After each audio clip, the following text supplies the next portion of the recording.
Major funding for KPBS Evening Edition has been made possible in part by Bill Howe Family of Companies, providing San Diego with plumbing, heating, and air restoration, flood and remodeling services for over 40 years. Call 1-800-BILL-HOWE or visit BillHowe.com. And by the Conrad Trebas Foundation, Darlene Marco Shiley, and by the following.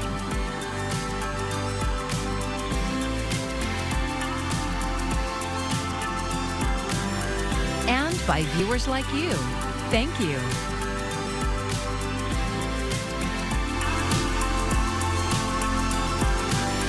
Fire crews remain on scene at the Oceanside Pier a day after a fire broke out. Thanks for joining us. I'm John Carroll in for Maya Trabulsi. That fire is now contained, but as KPBS North County reporter Tanya Thorne shows us, the damage is done, and now city officials plan on declaring a state of emergency. Charred frames are all that remains of the buildings that once stood at the end of the Oceanside Pier. A fire broke out Thursday afternoon and burned throughout the night before firefighters were able to get full control of it. So overnight, we did have fire activity. Some of that was planned. We had fire underneath the deck that was difficult to get to. So we cut what's called a trench cut, where we opened up the deck plate down so that we could get access underneath the deck towards the restaurant. Oceanside Fire Chief David Parsons said the trench allowed firefighters to tackle the fire, but also stop it from spreading. Estimating minimum, we've saved 90% of this pier. So that's really, really good news. I want to emphasize how important that is for the community and how important that is for the success of the firefighters, lifeguards, partners, and the community at large. Chief Parsons said the utility upgrades that were completed on the pier this year made all the difference to the first responders fighting the flames. Within a very short period of time, we had everybody from Carlsbad Fire, Vista Fire, all throughout San Diego County and beyond, the Coast Guard and the federal firefighters at Camp Pendleton. I'm incredibly proud of how everybody worked together so quickly and got this done. Congressman Mike Levin toured the site and offered his support. But before any federal aid can be given for a rebuild, the city of Oceanside must declare a local state of emergency. Before we could actually apply for FEMA, we have to have first the local and then the state and federal, so that's what we need to do.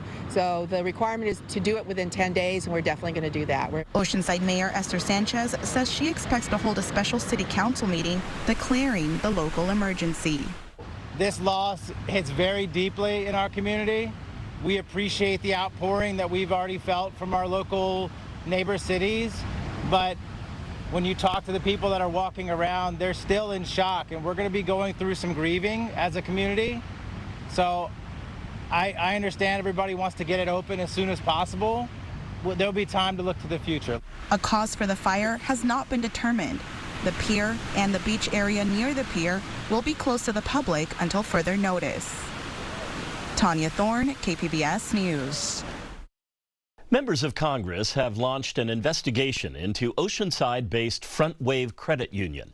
Last month, KPBS investigative reporter Scott Rodd revealed how the credit union collects millions of dollars in overdraft fees from young Marines every year. Senator Elizabeth Warren wants answers from Front Wave Credit Union. Because we were concerned that young Marine recruits are just plain being cheated by this credit union. The Democratic lawmaker is spearheading an investigation into the company and its treatment of young service members.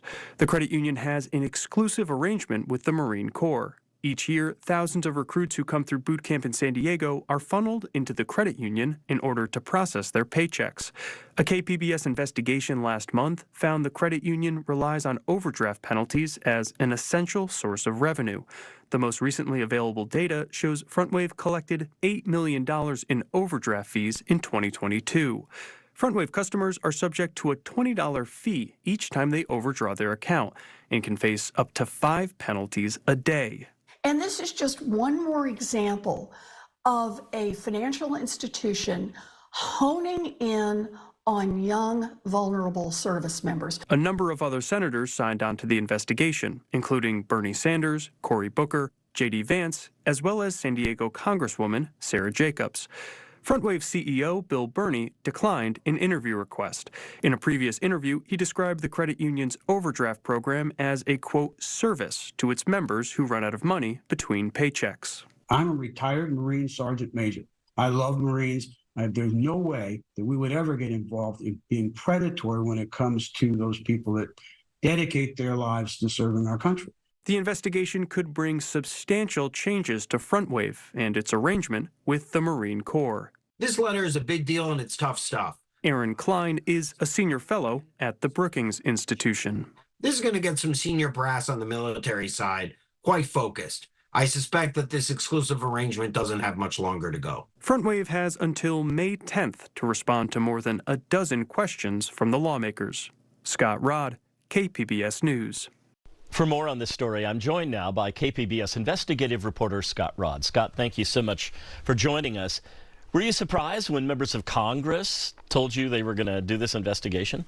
Well, after an in-depth story like this, you're always looking out to see what kind of impact it may make. And so I'd been in touch with my sources that were at the company and elsewhere, and I'd heard some murmurs, some rumors that there was maybe a review coming down the pike, but I was definitely surprised to hear that it was members of Congress who were going to be spearheading this investigation, especially considering the number of household names in Congress that signed on to it. And, you know, the letter that they wrote to FrontWave included language like exploitative and unconscionable to describe their fee practices, so it's clear that they meant business. And in your reporting, you mentioned that it's young Marines we're talking about here. I can imagine the lawmakers were pretty alarmed to hear that. They absolutely were. You know, just to put this into perspective, some of these recruits are as young as 17, 18 years old. They may be away from home for the first time, and they're deciding at this young age to serve our country. But beyond that, there's also the issue of just how little money they make. I sat down with Senator Elizabeth Warren, who talked about how their compensation is a concern as it relates to these fees. Now, keep in mind, these young people on average make about $2,000 a month, and a lot of them don't have a lot of practice and experience on how to budget that.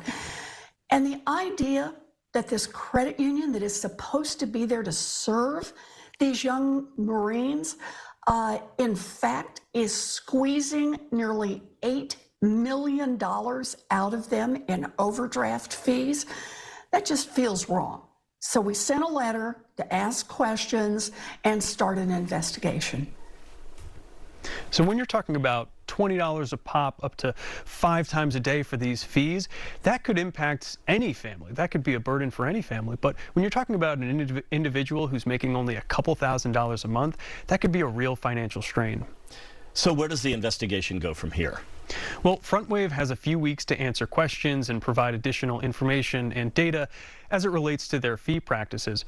And I spoke with Senator Warren about what are the next steps for lawmakers, and she made clear that they're not just looking to gather some information here, they're looking to take action. First, I want to make sure whether or not they're in compliance with current law. And if they are in compliance with current law, I want to talk to their regulators about why it is that current law would permit actions like this. So it's a kind of two-step process here. So I'll be watching out to see what lawmakers say in response to FrontWave's responses, but I'll also want to see if regulators get roped into this. You know, the Federal Consumer Financial Protection Bureau, they've taken a close look at overdraft fees as it relates to bigger banks. So they may say, you know, maybe we need to implement more restrictions for smaller banks and credit unions as well. Yeah. Thanks, Scott, for that great reporting. Well, we have the final few showers in our forecast tonight before we really turn drier and begin the process of warming back up. Still breezy out there tonight. Wind advisories will be ending late this evening over the mountains. We'll get down to around 59 in San Diego. Still some sprinkles, still a little mist out there. You may need to use the wipers a little bit, but you'll notice that this will be the end of this most recent system as the core of the moisture then moves away to the east. We'll begin the process of warming up and drying back out. We'll take a look at that complete forecast in a bit. Billions of tax dollars are pouring into efforts to reduce U.S.-Mexico border wait times. Despite that, excessive delays continue, and local leaders say it's hurting businesses in nearby communities. Cal Matters reporter Wendy Fry has that story. At El Rincon restaurant in San Ysidro, you may think it's about the food. You can find the spices anywhere, but it really is the way they cook the food. The way my mom cooks the food, the way my family cooks the food. But really, it's more about family. Without family, it's not the same. So, I try to help out every weekend that I can. My brother's here every weekend when he can. 5 siblings pitching in as a family helped this small business near the U.S.-Mexico border survive the pandemic. And we all work here, yeah. It was a Sunday, and I remember we were all here, and the music was like blaring, and we were just like dancing and having fun, and it's a really nice feeling. The pandemic's finally over, but now there's a new roadblock. Miserably long waits at the border and port closures have caused a significant drop in revenue for their and other local businesses. The amount of traffic that we get and the amount of people coming in back and forth through the border is not the same. While border cities are overwhelmed with record numbers of migrants crossing into the U.S., local leaders say the unauthorized crossings, like the 100 or so who overwhelmed the border 2 weeks ago, have caused major slowdowns at the border. And for businesses like El Rincon, that has resulted in heavy losses in sales. We still have a rent to pay, we have bills to pay and other dues. And not just us, not just our family, but our employees have their own families. The San Ysidro land crossing is the busiest in the whole world. Some 150,000 cars pass through this border each and every day. Customs and Border Protection says the agency has had to divert resources from legitimate trade and travel to handle record numbers of migrants crossing irregularly into the United States. We need to fix what's here first. Jason Wells is the executive director of the San Ysidro Improvement Corporation, like a local chamber of commerce. With 95% of your clients coming from Mexico, you can understand how every impact at the border impacts our entire community.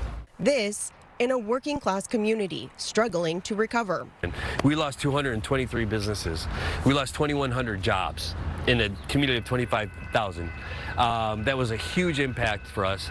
Wells estimates a $2.1 billion loss in sales during the past 3 years. Some of those businesses, are they gone for good? Shut their doors forever. Border closures and long waits are not just hurting businesses. Cross-border travelers are fed up too. Friday, Saturday, and Sunday takes like almost 4 hours to get across. It was really bad. Like the wait time in the line was very, very long. Nothing else to do, you just stand, wait. Last weekend when I had to go to work, it was like a 2-hour line almost. It was like, I was like a snake, wiggling around, and yeah, that was kind of painful. Did you wait in it? Yeah, I had to work.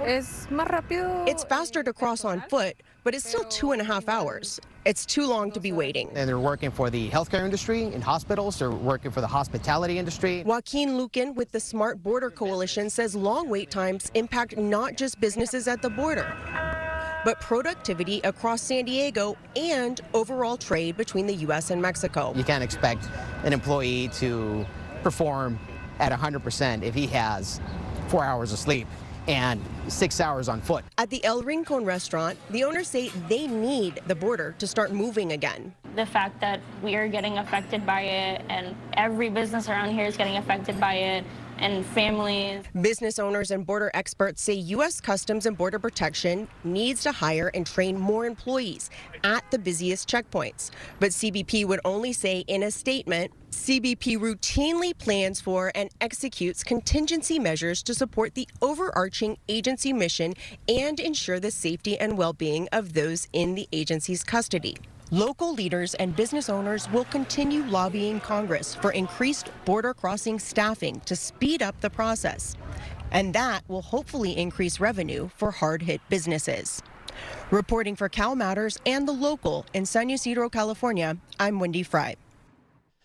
We've seen a lot of budget retailers announce store closures in recent years, but one of San Diego's high-end malls is only getting bigger. SDSU's Miro Kopik tells us about the latest expansion of UTC in the Friday Business Report. a mall like UTC, which has undergone in the last decade a radical transformation from being, a slightly above average mall to a, true lifestyle destination, is undergoing one new phase of transformation. The mall operator, which owns 72 shopping centers in 12 countries, is finally going to begin construction in the area where the old Nordstrom's was. That's been leveled. It's going to include new shops, new restaurants, and greater amenities. One thing that they're doing, which is around the sensibilities of a lot of people, especially as they can think about climate change, is they want to make this a sustainable mall. They're going to pursue LEED certification, which is a strict building standard that utilizes renewable energy, natural materials, and offers up more biodiversity through gathering places and green spaces. So this is going to be the last piece of the puzzle in that regard. I'm Amna Nawaz. Tonight on the NewsHour, Israelis celebrate Passover as tens of thousands remain displaced and the war with Hamas rages on. That's coming up at 7 after Evening Edition on KPBS. The University of St. Catherine in San Marcos is shutting its doors indefinitely. In an email, school founder Frank Papatheophanis says the school ceased all employment as of yesterday. He says the school could no longer meet its financial obligations. In an email to KPBS, he said, financial pressure due to unprecedented inflation and rising state-mandated labor costs prevent us from continuing this valuable work while remaining affordable. The school is filing for bankruptcy protection and will close at the end of the semester on May 17th. After a little more than 4 years, a popular soccer field is reopening in South County. The Border View YMCA will host its reopening this weekend. The field shut down during the pandemic, but YMCA leaders say the space was already old and needed an upgrade before it could reopen. Thanks to donations, including from San Diego Wave FC and PNC Bank, crews were able to clean up the space and replace the turf. The South County is such a huge soccer community, and there just is not enough field space, as is for all of the clubs and recreation soccer that takes place here. And so not having this space has just been detrimental. The grand opening is this Sunday, and it's open to everyone. Wave FC players will also be there to lead some soccer drills, but registration is required for that. San Diego is looking to add tens of thousands of new homes in Hillcrest.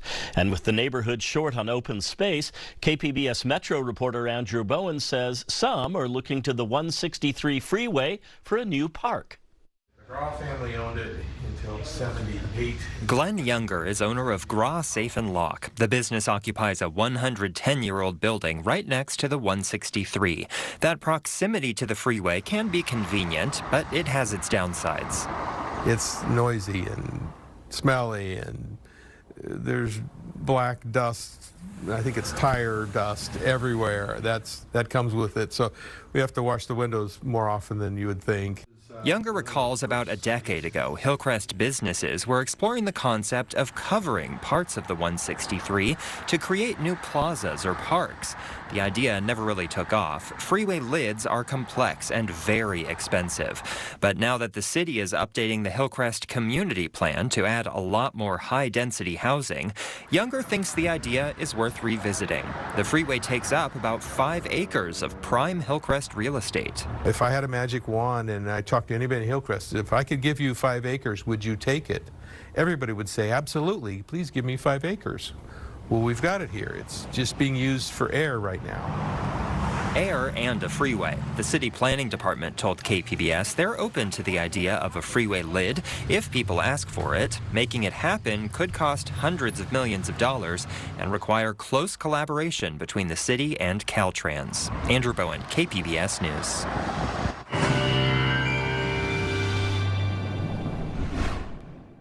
Well, we are dealing with what has been a chilly and kind of a damp time. We will be turning drier after one more night with some sprinkles, a little bit of mist out there, and a few actual rain showers. The winds will taper off as well after a breezy evening. The wind advisories are still in effect early this evening, but they'll be ending tonight. And we will turn a little warmer and brighter each day as we move through the weekend. So we're moving in the right direction, but there will still be a passing shower out there tonight. 59 for your overnight low. A lot of clouds, but you can see some improvements begin to set in tomorrow. We're no longer showing any showers like we had been in recent days for Thursday or Friday's forecast. Saturday, you can see we're drier. Still a little cool. 67 in San Diego, El Cajon 70 degrees. Borrego Springs up to 81, but up into Mount Laguna still 49.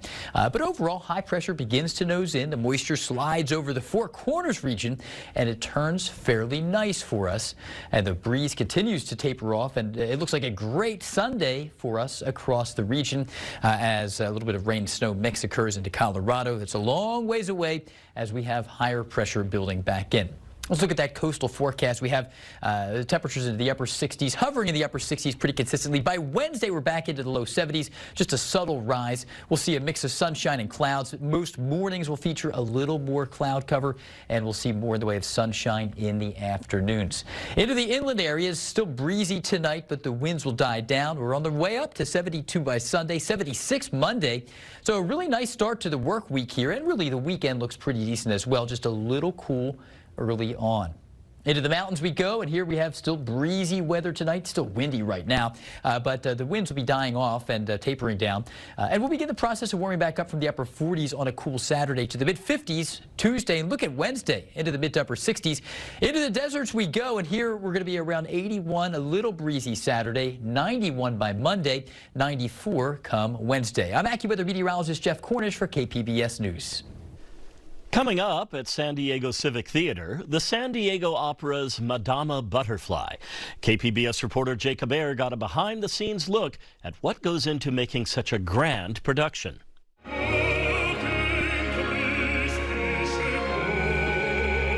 Love, loss, and honor are central themes in Giacomo Puccini's Madama Butterfly, an opera that's ready to take the stage in San Diego once again.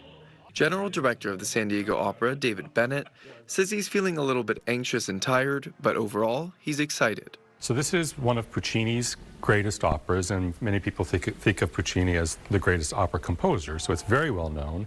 It came after two other very big successes, La Bohème and Tosca, and this is a very different world. KPBS was able to get access to a rehearsal inside the nearly 3,000-seat Civic Theater to see what goes into creating such a complex performance. This is Puccini, who was an Italian, end of the 19th century, very beginning of the 20th century, writing about Asian culture from his Italian perspective. And so the way he sets the score is vastly different from what he had composed before. It's actually very highly influenced by actual French composition, which is very delicate.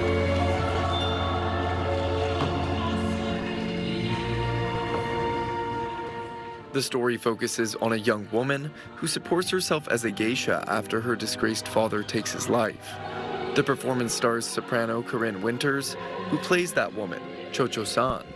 This character, for her very young years, is highly intelligent and also very naive. She is very feisty and angry, and at the same time has so much grace and politeness and courtesy.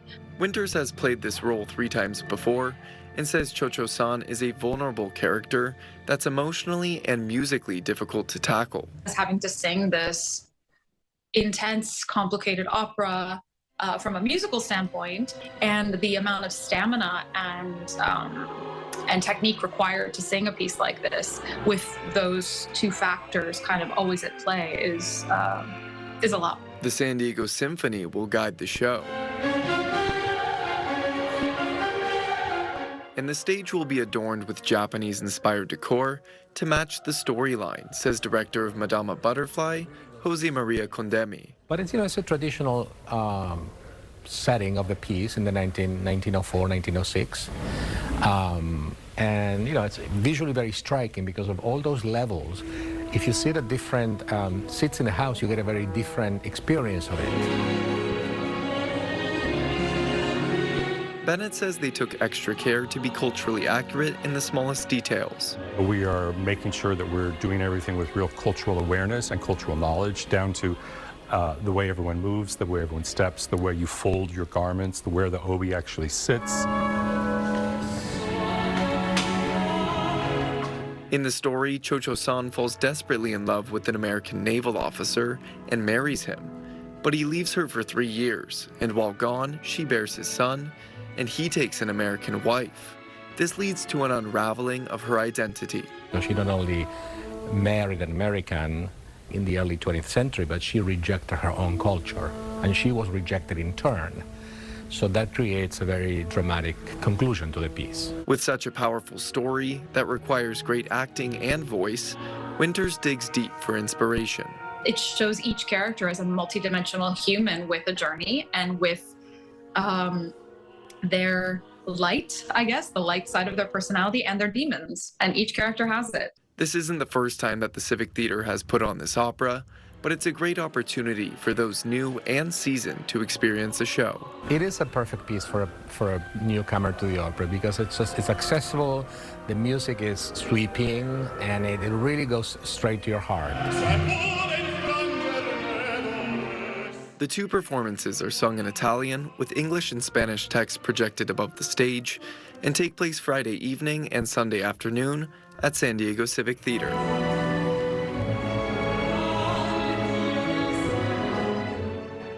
Jacob Ayer, KPBS News. Looks wonderful. Be sure to get the latest from KPBS News delivered to your inbox. Breaking news, arts, and our top headlines are all available as newsletters. And of course, as always, you can find tonight's stories on our website, kpbs.org. Thank you so much for joining us. I'm John Carroll. Have a nice evening and a great weekend. Major funding for KPBS Evening Edition has been made possible in part by Bill Howe Family of Companies, providing San Diego with plumbing, heating, and air restoration, flood and remodeling services for over 40 years. Call 1-800-BILL-HOWE or visit billhowe.com. And by the Conrad Prebys Foundation, Darlene Marco Shiley, and by the following.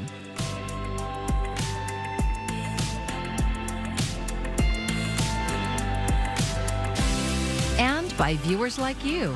Thank you.